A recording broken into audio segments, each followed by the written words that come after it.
byarapfuye, ibintu byaranutse, ibintu byarananiranye, watinze kuza. Imana iravuga ngo ahangaha niho ukuboko kw'Imana gukora, ku isaha ya nyuma, ku isaha y'ubwihebe, ku isaha ibintu byose byamaze kunuka, ku isaha ibintu byose byamaze kunanirana, nibwo Imana yikandagiye aho ngaho ibintu byose bitangira guhinduka. Noneho barumvira.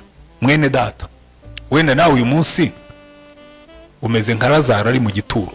Ibyawe uravuga ngo byararangiye, ibyawe uravuga ngo nta garuriro, ibyawe uravuga ngo urugo rwarasenyutse, ibyawe uravuga ngo nta kazi, maze imyaka mu bushomeri, ibyawe uravuga ngo uburwayi bwabaye burebure, n'abaganga baravuze ngo iyi ndwara ikubayemo iminsi, nta byiringiro byayo. Ariko reka nkubwire ikintu kimwe, Lazaro amaze iminsi 4 mu gituro, Lazaro Marita avuga ati ubu ngubu yarangije kubora, ubu ngubu aranuka. Nibwo Yesu yaje aravuga ngo none nimukureho igitare, hanyuma mubone igitangaza. Nawe mwene data, sinzi icyo urimo gusengera, sinzi icyo umazemo iminsi, sinzi icyo utegereje ku Mana, sinzi icyo wasengeye Imana ikabigaragara nk'itarashubije. Ariko uyu munsi kuraho igitare cyo kutizera, kuraho igitare cyo kumva bidashoboka, hanyuma Imana ikora igitangaza. Niyo byaba bigaragara byararenze, niyo byaba bigaragara bitagira igaruriro, niyo byaba bigaragara nta byiringiro, kuko Imana yacu ni Imana y'ibisubizo. Niyo bigeze aho bavuga ngo iminsi 4 ubu none yaranutse, iminsi 4 ubu none yaraboze, iminsi 4 ubu biteye isoni. Uwo munsi iyi Imana iteye intambwe yayo igasubiza gusenga kwawe, ibisubizo biraza, abantu bagatanga impundu, abahoze baguseka bakagufasha gushima. Nibyo mu gihe cya Aburahamu, Sara yaravuze akikiye umwana, aravuga ngo ninde wari gutekereza ko giye ku myaka yanjye 90 nzakikira umwana nkamwoza? Ngo Imana iranshekeje, ngo n'abazabyumva bazasekana nanjye. Imana izacecekesha bagusekaga, abandi ibategeke kugufasha guseka, kuko izaba yashubije gusenga kwawe. Ntiwihebe mwene data, komeza usenge, zamura kwizera kwawe. Umwami Yesu afite ibisubizo by'ibyo wasengeye byose, kuko baratubwira ngo ijambo rimwe gusa, ijambo rimwe ryonyine Yesu yavuze, ngo bamaze gukuraho igitare, ngo Yesu aramubwira ati sinakubwiye nti niwizera uri bubone ubwiza bw'Imana? Reka nanjye nsubire muri aya magambo ngo mwene data, niwizera nawe urabona ubwiza bw'Imana, niwizera urabona ibitangaza by'Imana, niwizera urabona gukomera kw'Imana, niwizera urabona imbaraga z'Imana, niwizera urabona ibisubizo by'Imana. Ikintu cya mbere ubanza kubona muri iyi nkuru ya Lazaro, iteka ryose bigaragara nkaho ibintu bitangirira mu kibazo, kuko usanga kenshi ibitangaza byose bitangirira ku kibazo. Hano baratubwira ngo mu butumwa bwiza bwa Yohana, ndagira ngo mwese tubanze tuhagirire rimwe, ubutumwa bwiza bwa Yohana igice cya 11, inkuru ya Lazaro asohorwa mu gituro. N'ijambo rimwe gusa umwami Yesu yavuze. Batangira batubwira ngo hariho umuntu wari urwaye witwaga Lazaro w'i Betaniya, ikirorero cy'iwabo wa Mariya na Marita mwene se. Mariya uwo niwe wasize umwami Yesu amavuta ku birenge akabihanaguza umusatsi we. Musaza w'uwo ni Lazaro wa wundi wari urwaye. Nuko bashikiwe batuma kuri Yesu bati databuja uwukunda ararwaye. Hano muri Bibiliya batubwira yuko Lazaro yararwaye, kandi iyo wigiye inyuma ku murongo wa 5 baratubwira ngo Yesu yakundaga Marita na mwene se na Lazaro. Ndetse no muri Luka babisubiramo, kuko hari inshuro nyinshi tubona Yesu agenda yagiye kwa Marita na Mariya na Lazaro. Hano tubona Lazaro yarwaye, batuma kuri Yesu baramubwira ngo uwukunda ararwaye. Ni naryo jambo bakoresheje, baratubwira ngo bashikiwe batuma kuri Yesu bati databuja uwukunda ararwaye. Ubundi wumvise ijambo nk'iri ngiri, icyo waba utegereje ni ukuvuga ngo Yesu ahitaza. Ariko nureba neza baratubwira ngo Yesu amaze kubyumva ntiyagira icyo abikoraho. Umurongo wa 6 baratubwira ngo nuko yumvise ko arwaye asibira kabiri aho yarari. Maze iyo minsi ishize abwira abigishwa be ati dusubire i Yudaya. Usanga Yesu bamubwiye ko Lazaro arwaye, aho kugira ngo yihute, nubwo batubwiye ko yakundaga Marita na Mariya bashiki ba Lazaro, nubwo bamutumye bamubwira ngo uwukunda ararwaye, ariko ngo asibira kabiri. Iyo Imana iba ari umuntu, twayirega kutubahiriza amasaha, twahirega gukererwa kenshi, kubera yuko ubona abantu bagiye basenga Imana ndetse basengera bishingikirije ku masezerano, ariko ukabona Imana itinze gusubiza iby'Imana yavuze, bikamera nk'ibyakererewe. Mwibuke no muri Bibiliya aho twagiye dusoma, mwibuke n'abantu benshi twagiye tubona. Nowa Imana yaramubwiye ngo bazi inkuge kuko imvura igiye kugwa. yabimubwiye afite imyaka 500, imvura yaguye afite imyaka 600, imyaka 100 yose y'ubukererwe. Dawidi Imana yaramubwiye baramwimika ngo azaba umwami, ndetse bamusukaho amavuta, bitwara imyaka igera kuri 15 atari yaba umwami, kandi muri iyo myaka 15 yari arimo guhura n'ibibazo. Aburahamu Imana yaramubwiye ngo genda ujye mu gihugu cy'amasezerano, ngo nzaguha umwana ndetse nzaguha urubyaro rungana n'umusenyi wo ku nyanja. Imyaka 35 yose atarabona n'umwana n'umwe. Mariya na Marita batumye kuri Yesu, baramubwira ati ubukunda ararwaye, none tebuka kuko yarembye. Ngo Yesu asibira kabiri, ndetse wongeremo n'iminsi yafashe kugira ngo agende, kuko Bibiliya yatubwira umurongo wa 20 kugeza ku 22 ngo Marita yumvise ko Yesu aje kumusanga, ngo aramusanganira. Mariya asigara Marita yumvise ko Yesu aje ajya kumusanganira, ariko Mariya asigara yicaye mu nzu. Marita abwira Yesu ati databuja, iyaba wari hano musaza wanjye ntaba yarapfuye, kandi n'ubu nzi yuko ibyo usabye Imana byose Imana ibiguha. Ku murongo wa 32 bakatubwira ngo Mariya ageze aho Yesu ari, amubonye yikubita imbere y'ibirenge bye, aramubwira ati databuja, iyaba wari hano musaza wanjye ntaba yarapfuye. Hepfo niwitegereza neza, Marita aramubwira ngo erega ubu ngubu amaze iminsi 4 ari mu gituro. Bikubwira ngo Yesu yarakererewe, bamaze kumubwira yuko Lazaro arwaye, ngo asibirayo kabiri, bigomba kuba byaramufashe iyindi minsi 2 yo kugera aho bari. Iminsi 4 yose Lazaro yarapfuye, Yesu abona kuhagera. Iki ni ikintu gikomeye cyane. Hari nubwo dushobora kwibaza tutari ko kuki iteka ryose Imana itinda gusubiza, kuki isa naho ikunda gukererwa. Ubundi muri iyi minsi tumaze twiga, dushubije amaso inyuma wakumva neza uko biba byagenze. Ni twebwe dusoma nabi, ni twebwe twumva nabi, ni twe dutekereza nabi, kuko Imana ntikererwa, ahubwo isaha yayo itandukanye n'iyacu, n'impamvu zayo zitandukanye n'izacu. Kuba hari igihe twibwira ngo Imana yakererewe, ariko Imana itakererewe, kuko isaha y'Imana itandukanye n'iyacu. Kuko hariya Yesu, dore impamvu zayo. Yesu yabwiye abigishwa be, nimusoma hariya ku murongo wa 6, ngo nuko yumvise ko arwaye asibira aho yarari, maze iyo minsi ishize abwira abigishwa be ati dusubire i Yudaya. Ariko ahabanziriza ngo Yesu abyumvise aravuga ati iyo ndwara si yo kumwica, ahubwo niyo guhimbarisha Imana no gutuma umwana w'Imana ahimbazwa. Kenshi ibyo twibwira ko ari Imana iba yakererewe, icyambere isaha yayitandukanye n'iyacu. Isaha y'Imana, hari igihe Imana yabwiye abantu irababwira ngo erega ngo kuri jyewe ngo umunsi umwe ni nk'iminsi 1000, ngo n'iminsi 1000 ni nk'umunsi umwe.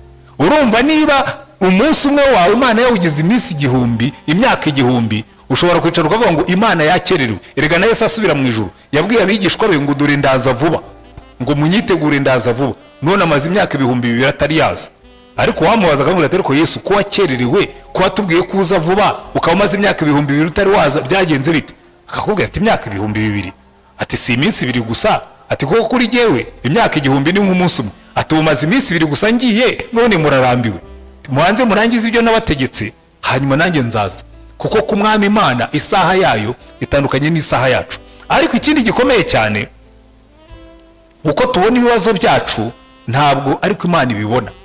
Kubera ko hano Yesu yabwiye abigishwa baragwe ngo erega buriya iyi ndwara ya Lazaro si yo kumwica, ahubwo izavamo ishimwe rikomeye cyane ry'Umwami Imana. Ibi ni ibintu dukwiye kuzirikana bene data, ukamenya ngo icyambere Imana yo uko igenda siko twe tugenda. Niba ufite ibintu maze iminsi usengera, niba ufite ibintu maze iminsi wingingira Imana, ibukira ijambo Imana yavuze ngo kuri jyewe ngo imyaka 1000 ni nk'umunsi umwe. Ntabwo Imana irimo gutinda, ntabwo Imana irimo gukererwa, ntabwo Imana yakwirengagije, ntabwo Imana yanze gusubiza, ahubwo tegereza, kuko hari ikintu Imana irimo gukora. Kuko nimwitegereza neza uko Yesu yabwiye ababigishwa be, yarabwiye ngo iyi ndwara ya Lazaro ntabwo ari yo kumwica, ahubwo niyo guhesha Imana icyubahiro.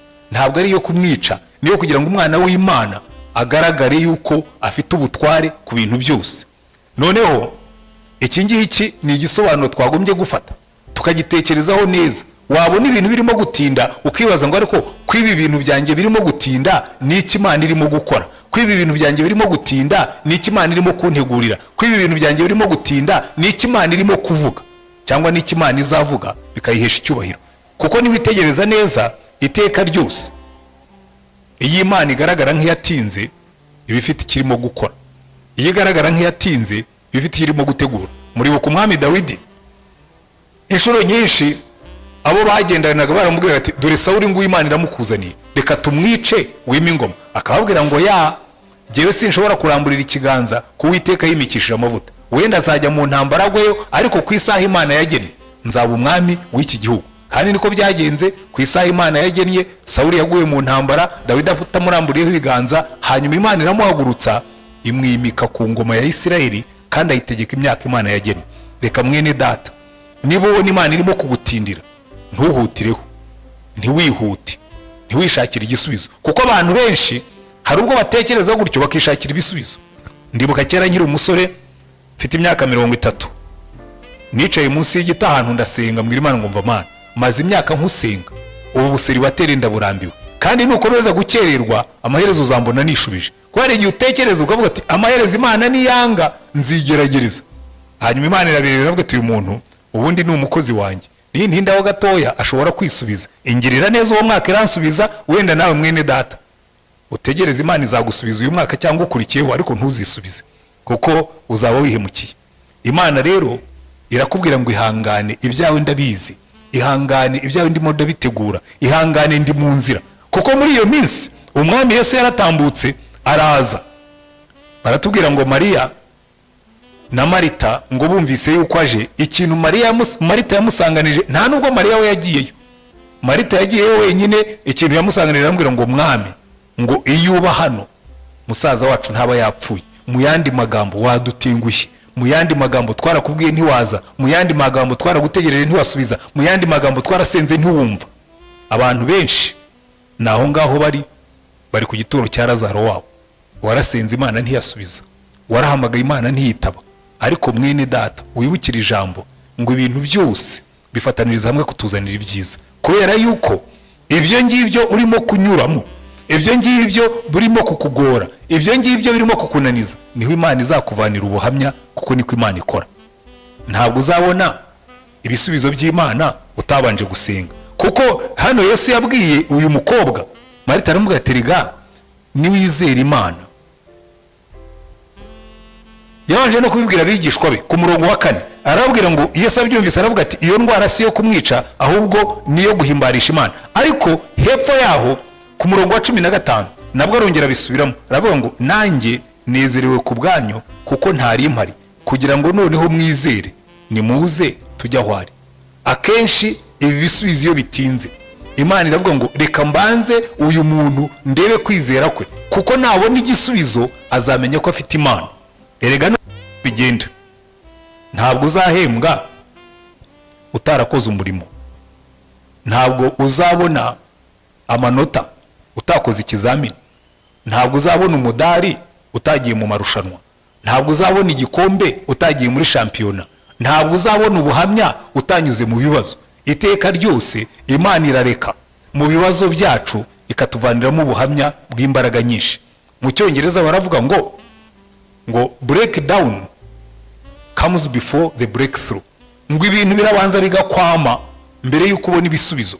Ahandi bakavuga ngo the crown of thorns comes before the crown of glory, ngo ikamba ry'amahwa ribanziriza ikamba ry'icyubahiro. Iteka ryose ibibazo bibanziriza ibisubizo. Iteka ryose kwizera kwacu gucurirwa mu bigeragezo, kwizera kwacu gucurirwa hakomeye, kwizera kwacu kunesha kuko twanyuze mu bikomeye.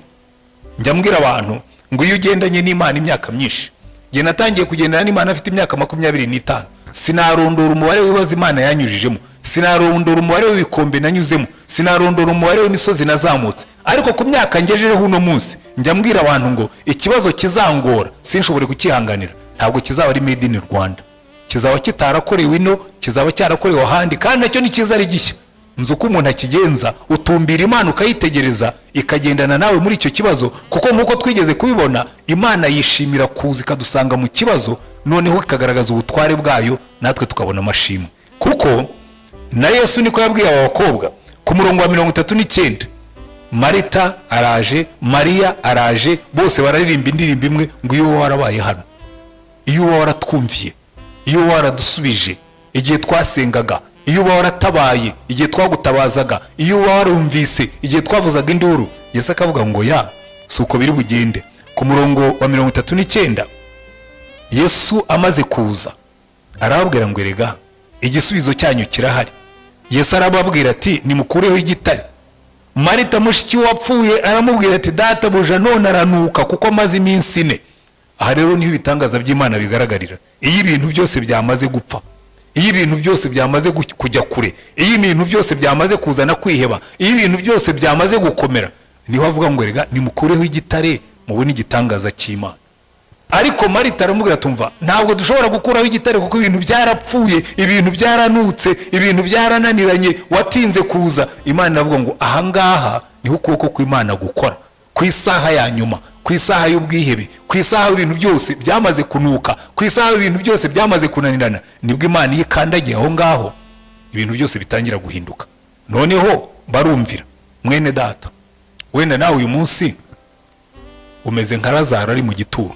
Ibyawe uravuga ngo byararangiye, ibyawe uravuga ngo nta garuriro, ibyawe uravuga ngo urugo rwarasenyutse, ibyawe uravuga ngo nta kazi, maze imyaka mu bushomeri, ibyawe uravuga ngo uburwayi bwabaye burebure, n'abaganga baravuze ngo iyi ndwara ikubayemo iminsi, nta byiringiro byayo. Ariko reka nkubwire ikintu kimwe, Lazaro amaze iminsi 4 mu gituro. Lazaro Marita avuga ati ubu ngubu yarangije kubora, ubu ngubu aranuka. Nibwo Yesu yaje aravuga ngo none nimukureho igitare hanyuma mubone igitangaza.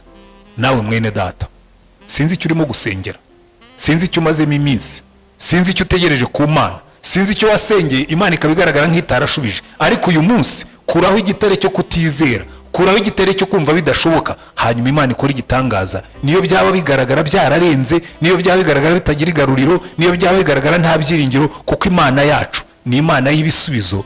Niyo bigeze aho bavuga ngo iminsi 4 ubu none yaranutse, iminsi 4 ubu none yaraboze, iminsi 4 ubu biteye isoni. Uwo munsi iyo Imana iteye intambwe yayo igasubiza gusenga kwawe, ibisubizo biraza, abantu bagatanga impundu, abahoze baguseka bakagufasha gushima. Nibyo mu gihe cya Aburahamu, Sara yaravuze akikiye umwana, aravuga ngo ninde wari gutekereza ko giye ku myaka yanjye 90 nzakikira umwana nkamwoza, ngo Imana iranshekeje, ngo n'abazabyumva bazasekana nanjye. Imana izacecekesha abagusekaga, abandi ibategeke kugufasha guseka, kuko izaba yashubije gusenga kwawe. Ntiwihebe mwene data, komeza usenge, zamura kwizera kwawe. Umwami Yesu afite ibisubizo by'ibyo wasengeye byose, kuko aratubwira ngo ijambo rimwe gusa, ijambo rimwe ryonyine Yesu yavuze, ngo bamaze gukuraho igitare, ngo Yesu aramubwira ati sinakubwiye nti niwizera uri bubone ubwiza bw'Imana.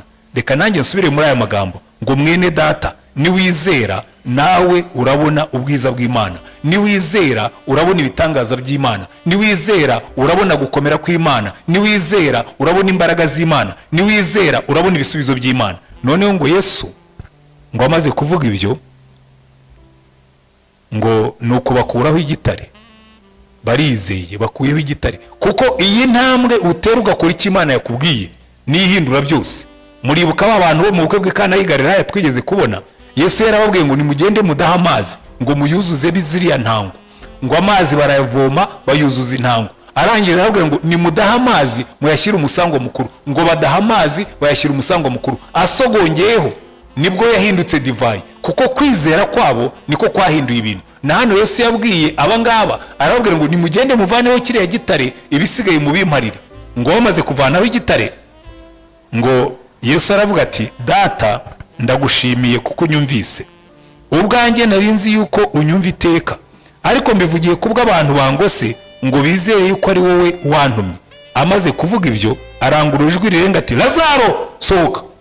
Urabona Yesu yabanza ashima Imana, kandi isengesho yasenze ntabwo ryari isengesho ryo kwinginga ngo Mana mbabarira ntunkoze isoni, Mana mbabarira ugire icyo ukora. Oya, yasenze isengesho rivuga ngo data ndagushimiye kuko unyumvise. Reka natwe uyu munsi mwene data ufate icyifuzo washyize imbere y'Imana, ukureho kutizera kwawe, ukureho gushidikanya kwawe, utangire uvuge ngo Mana ndagushimiye ko iyi minsi 40 iki kintu ndimo gusengera hari icyo urimo kugikoraho. Ndagushimiye ko muri iyi minsi 40 iyi nzara nagize, iyi nyota nagize kugira ngo iki kintu nkisubizweho, hari icyo Imana yakoze. uvuge ngo data ndagushimiye yuko unyumvise. ubwanjye nari nzi yuko unyumva iteka, ariko mbivugiye abantu bangose ngo bizere yuko ari wowe wantumye. iryo niryo sengesho Yesu yasenze. aravuga ati ubundi ndabizi igisubizo cyawe kirahari. hanyuma arangira ahamagara ati Lazaro sohoka. ngo Lazaro arasohoka. umva uko batubwira ngo wari upfuye arasohoka azingiwe mu myenda amaguru n'amaboko n'igitambaro gipfutse mu maso he. Yesu arababwira ati nimumuhambure mumureke agende. mu gituro hasohokamo umuntu muzima, mu byapfuye hasohokamo umuntu utanuka, mu byari bihambiriye hasohokamo umuntu uhambuwe, baramuhambura asohoka ari muzima. mwene data, reka muri iyi minsi turimo gusenga, reka muri iyi minsi 40 hazavemo igisubizo cyawe. reka muri iyi minsi 40 hazavemo akazi kawe. reka muri iyi minsi 40 hazavemo umufasha wawe cyangwa umutware wawe. reka muri iyi minsi 40 hazavemo umwana wawe. reka muri iyi minsi 40 hazavemo gukira kwawe. reka muri iyi minsi 40 ibyagaragaraga byarapfuye byose, ibyagaragaraga nta byiringiro bikiriho, hazavemo igisubizo cy'amasengesho. hanyuma dushima Imana kuko yumvise gusenga kwacu. reka twongere dufatanye dusenge, ariko wizere. kuraho igitare, Imana ikora igitangaza. kuraho kutizera, ubone gukora kw'Imana. kuraho kutizera, Imana ikuremera amashimwe. kuraho kutizera, Imana igukorera igitangaza cy'uyu munsi. dusenge Imana. turagushimye Mwami Yesu, ubwo wari uhagaze imbere y'igituro cya Lazaro, ntabwo witakumye, ntabwo wasenze amasengesho maremare, ntabwo wasenze amasengesho ahendahenda, ahubwo waravuze ngo ndagushimye data kuko n'ubundi mbizi yuko unyumva. natwe turabizi iteka ryose waduhaye amasezerano, uravuga ngo nidusenga uzumva, nidusaba uzasubiza. none Mwami Imana, wumve gusenga dusenga muri iyi minsi. amasengesho dufite muri iyi minsi 40 azaba amasengesho y'ibitangaza, azaba amasengesho akingura ibituro. ibyari byarapfuye byose, ibyari byarananiranye byose, ibyari byihebesheje ubwoko bwawe bikurweho, maze muri iyi minsi ubaremera amashimwe. kandi muri iyi minsi tuzavuge ngo Uwiteka yumvise gusenga kwacu, kandi n'ubundi asanzwe atwumva kandi aradushubije. rambura ikiganza cyawe. nifatanije na bene data, kandi nk'uko Eli yabwiye Hana akamubwira ngo genda tabye, nanjye ndasenze Imana ngo ubwoko bwawe abarimo gusenga muri iyi minsi 40 ibyo basengeye byose ushyireho vi.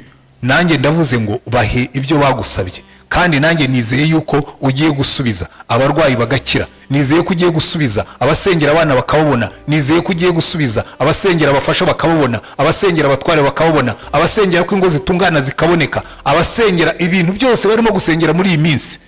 bishyira imbere yawe Mana uko ibyifuzo babiguhaye, hanyuma uvuge ngo ibyo ngibyo byose ndabibahaye.